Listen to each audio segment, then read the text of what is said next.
நம்ம நண்பர்கள் யாராவது ஹாஸ்டல் கட்டணும், அல்லது வந்து ஒரு சின்னதா அப்பார்ட்மெண்ட் மாரி கட்டி சேல் பண்ணணும், அல்லது ஒரு கிளவுட் கிச்சன் பண்ணணும், இல்ல அப்டின்னா ஒரு ஐடி ஒர்க் ஸ்பேஸ் பண்ணணும் அப்படின்னு ஆசைப்பட்டீங்க அப்படின்னா, இந்த இடம் வந்து ரொம்ப சூப்பரான இடம். இடம் அமைஞ்சிருக்கிறது நம்ம கோயம்புத்தூர்ல கீரனத்தம் ஐடி பார்க்குக்கு பக்கத்துல அமைஞ்சிருக்குங்க. இந்த ப்ராப்பர்ட்டி பொறுத்தவரைக்கும் டோட்டலா 18 சென்ட் இடம்.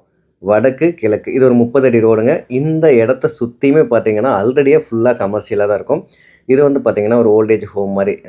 அதுக்கு பக்கத்திலேயே வந்து பார்த்தீங்கன்னா, ஹாஸ்டல்ஸ் இருக்கு. அதுக்கு பக்கத்தில ஒரு கிளவுட் கிச்சன் வச்சிருக்காங்க. அதே மாரி பார்த்தீங்கன்னா, இங்க அடுத்து வந்து ஹோல்சேல் ட்ரெஸ் சேல் பண்ணிட்டு இருக்காங்க. அதாவது சர்ப்ளஸ் பீஸ்ன்னு சொல்லுவாங்க. திருப்பூர்லேருந்து மொத்தமா அந்த சர்ப்ளஸ் பீஸ் ட்ரெஸ் எல்லாம் கொண்டு வந்து மொத்தமா ஹோல்சேலா சேல் பண்ணிட்டு இருக்காங்க. ஸோ இது எல்லாமே பார்த்தீங்கன்னா, இந்த ப்ராப்பர்ட்டி சுத்தியுமே இருக்கும். ஸோ ரொம்ப அருமையான இடம். வடக்கு, கிழக்கு கார்னரா இருக்கு. ஃப்ரண்ட்ல இருக்கிறது வந்து 30 அடி ரோடு. அந்த கட் ரோடு வந்து பார்த்தீங்கன்னா, 23லேருந்து 25 ஃபீட்டுக்குள்ள இருக்கும். இபி சர்வீஸ் பக்கத்திலேயே இருக்கு. இந்த இடம் வந்து பார்த்தீங்கன்னா, கண்டிப்பா ஒரு ஒர்க் ஸ்பேஸ்க்கா இருக்கட்டும், ஹாஸ்டலுக்கா இருக்கட்டும், அல்லது வந்து நீங்க அபார்ட்மெண்ட் மாரி சிம்பிளா கட்டி விக்கணுங்கிறதா இருக்கட்டும், எல்லாத்துக்குமே ரொம்ப ரொம்ப அருமையான இடம். இந்த ப்ராப்பர்ட்டிய பத்திய தகவல்கள் ஏதாவது வேணும்னா மேல இருக்க நம்பருக்கு கால் பண்ணுங்க. உங்க நண்பர்கள் யாராவது சென்ட் ஒரு ரூ. 18,00,000 பட்ஜெட்டுக்குள்ள கீரனத்தம் ஐடி பார்க்கோட என்ட்ரன்ஸ்ல எங்கேயாவது இடம் தேடிட்டு இருக்கீங்க.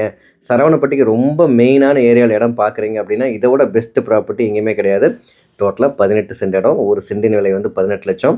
ஸோ எல்லா பர்ப்பஸ்க்கும் யூஸ் ஆகுற மல்டி பர்ப்பஸ் லேண்ட் தான் இது. உங்க நண்பர்கள் யாராவது பார்த்துட்டு இருக்காங்கன்னா, தயவு செய்து இந்த வீடியோ அவங்களுக்கு ஃபார்வர்ட் பண்ணுங்க. நம்ம சேனல மறக்காம சப்ஸ்கிரைப் பண்ணி வைங்க.